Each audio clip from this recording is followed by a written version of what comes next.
नाही ते दिवसात नाही 2 नाव म्हणजे परत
आयोगाची भेट घेतलेली आहे सर्वच विरोधात असलेल्या पक्षाच्या नेत्यांनी. मात्र भाजपने मोठ्या प्रमाणात टीका केलेली दिसते. त्यांचं असं ट्विट आहे की जो करतब एक दूसरे के खिलाफ जहर थे आज डर के मारे गले लग रहे हैं सब.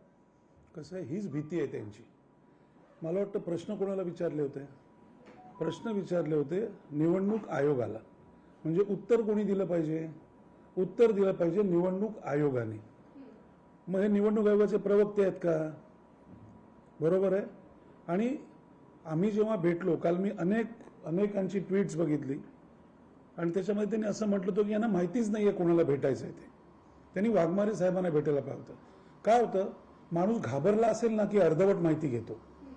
आणि अर्धवट माहितीमुळे त्यांना हे माहीत नव्हतं की आम्ही 14 तारखेला एक शिष्टमंडळ, अरविंद सावंत असतील, आमचे दानवे असतील, नितीन सरदेसाई, शिरीष सावंत आणि अजून 3-4 असं एक शिष्टमंडळ हे जाऊन श्री वाघमारेंना भेटलं होतं. तिथे जवळपास 45 मिनिटं चर्चा झाली होती. हे पहिलं उत्तर. दुसरं, चोक्कलिंगम साहेबांची भेट का घेतली? कारण ते केंद्राकडनं असतात. कदाचित त्यांना माहीत नसावं, याद्यांचा जो गोंधळ असतो तो जर करेक्ट करायचा असेल तर ते अधिकार फक्त केंद्रालाच आहेत, म्हणजे तिकडच्याच आयोगाला आहेत असं आम्हाला सांगण्यात आलं होतं. मग आम्ही कोणाची भेट घ्यायची? आणि तिसरं, मला वाटतं ऐतिहासिक गोष्ट आहे ना की काहीतरी घडलं होतं म्हणून हे दोन्ही आयुक्त एकत्र आले. हे का एकत्र आले? हे का आमच्या दबावाने आले का त्यांना कळलं ह्याच्यात काहीतरी चुकलेलं आहे म्हणून? जेव्हा त्यांना कळलं ह्यात काहीतरी गौडगंबाल असेल, चुकलेलं आहे, आरोप जे विरोधी पक्ष आणि सहयोगी पक्ष करतायत ह्याच्यात काहीतरी अर्थ आहे. बरं, दुसरं, आम्ही आमंत्रण, हा विषय सत्ताधारी किंवा विरोधक असा नव्हताच. जगातली सर्वात मोठी लोकशाही असलेल्या देशात पारदर्शकपणे मतदान व्हावं. जे महाराष्ट्रातील 9-9.5 कोटी मतदार आहेत त्यांना आपलं मतदान कुठे गेलेलं आहे, कसं केलेलं आहे हे कळलं पाहिजे. ह्याकरता ह्या भेटी घेतल्या होत्या. आणि मला वाटतं ह्यांनी तरी त्यांच्या ज्ञानात भर पडेल की वाघमारे साहेबांची भेट घेतली होती, त्याचबरोबर चोक्कलिंगम साहेबांची भेट घेतली होती. आणि त्या ठिकाणी आम्ही जे प्रश्न उपस्थित केले त्याची योग्य ती उत्तरं दोघांनाही देता आली नाहीत. अपराध्यासारखे दोघे बसलेले होते. आणि that is what I mean it. त्यामुळे पहिला विषय असा आहे, प्रश्न विचारलाय एकाला, मिरच्या दुसऱ्याला कशाला झोमतायत? कशाला शेरोशायरी करताय? मग तुम्हाला आहे ते मान्य आहे का? काहीतरी जळतंय म्हणून दूर निघतोय ना? नाहीतर निवडणूक आयोगाने सांगावं हे जे सगळं दाखवलेलं आहे, हे वय जे काल राजसाहेबांनी सांगितलं, हे काय दिसतं याच्यामध्ये? मी परत ते सांगत नाही. 118 आणि 124 वय असतं का? दुबार मतदानाचं काय करायचं? एकेकाच नावाच्या ठिकाणी 6-6 ठिकाणी आमची काल लोक चारकोपला गेली होती ना, आपली लोक चारकोपला गेली होती. ती व्यक्ती तिथे राहतच नाहीये. ती 15 वर्षापूर्वी शिफ्ट झालेली आहे, तरी त्यांचं नाव आहे अख्ख्या कुटुंबाचं. आणि हे IBN लोकमतनीच काल ती बातमी केलेली आहे. आमची लोक काल तिकडे गेली होती. जयंत पाटील साहेबांनी मला वाटतं काल सविस्तर हे सगळे एकत्र आले होते. लक्षात ठेवा, हे कुठलं, बरं मला कळत नाही, लोकशाही मार्गाने निवडणूक प्रक्रिया होणं ह्याच्याकरता एकत्र येणं आणि काहीतरी कोणतरी बोललं तुम्हाला पराभवाची भीती वाटते, म्हणजे ह्याचा अर्थार्थी काय संबंध आहे? बोलणाऱ्या माणसाने आम्हाला सांगावं. मग तुम्हाला कुठल्या मार्गाने, ह्या मार्गाने निवडणुका पाहिजेत का?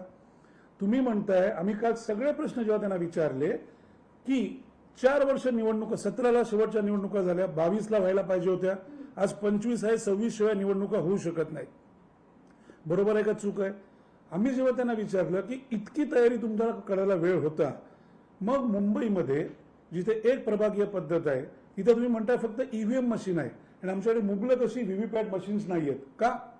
मग ही संशयाला जागा नाहीये का? आणि जर नसतील तर मग बॅलेटवरती निवडणुका घ्या. हे काय चुकलं? 4चा प्रभाग आहे. आज तुम्ही बघता जिथे जिथे राज्यात 4चा प्रभाग आहे, असं देशात कुठे आहे 4चा प्रभाग? आपण माहिती घेऊन मला सांगा. जर 4चा प्रभाग असेल, 4 जेव्हा वेगवेगळे नगरसेवक असतात तेव्हा जो माणूस अडचण घेऊन जातो त्याचा काय प्रॉब्लेम होतो हा प्रत्येकाला माहिती आहे. इथे सांगण्याची आवश्यकता नाही. आणि तातडीने तो कागद कुठे गेला? हा जो त्यांनी कार्यक्रम काल जाहीर केला निवडणुकीचा, म्हणजे काय आधीचा सगळा, एवढी घाई कसली लागली होती वाघमारे साहेबांना? हे कळलं का? ज्या भाजपने टीका केली त्यांना कळलं का ही कसली घाई आहे, कशाबद्दलची घाई आहे, काय कारण आहे? त्यांनी इथे कट ऑफ डेट दिली आहे 1 जुलै 2025. का? जो शिफ्टेड आहे, जो 1 जुलै नंतर शिफ्ट झालेला आहे आणि जो वर्षानुवर्ष मतदान करतोय, त्याचा अधिकार तुम्ही हिरावून घेताय या माध्यमातून. बरोबर आहे का चूक आहे? दुसरी जी मुलं 18 वर्षाची होणार आहे, 18 वर्षाची होणार आहे 1 जुलै नंतर, त्यांचा का तुम्ही अधिकार हिरावून घेताय? बरं, ह्याची फ्रीजिंग डेट काय आहे?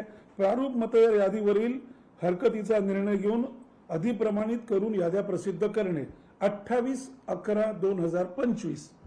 मग प्रॉब्लेम काय आहे? जुलै, ऑगस्ट, सप्टेंबर, ऑक्टोबर आणि नोव्हेंबरचे 28 दिवस आहेत. मग असं काय साक्षात्कार घडला की 1 जुलैच तुम्ही ठरवली आणि 1 ऑक्टोबर 2024ला तुम्ही नवीन मतदार नोंदणी बंद केलीत? मला वाटतं काय कारण आहे? हे सगळं संशयास्पद नाही आहे का? मग हे कोणाच्या दडपणाखाली काम चालू आहे? आमचा प्रश्न निवडणूक आयोगाला आहे, उत्तर निवडणूक आयोगाने द्यावी. आणि जर चुकीचं असेल तर निवडणूक आयोगाने आम्हाला उत्तर द्यावं ना. आज काल जेव्हा दोन्ही आयुक्त बसलेले होते तेव्हा आम्ही बघत होतो एकाही प्रश्नाचं उत्तर देता येत नव्हतं.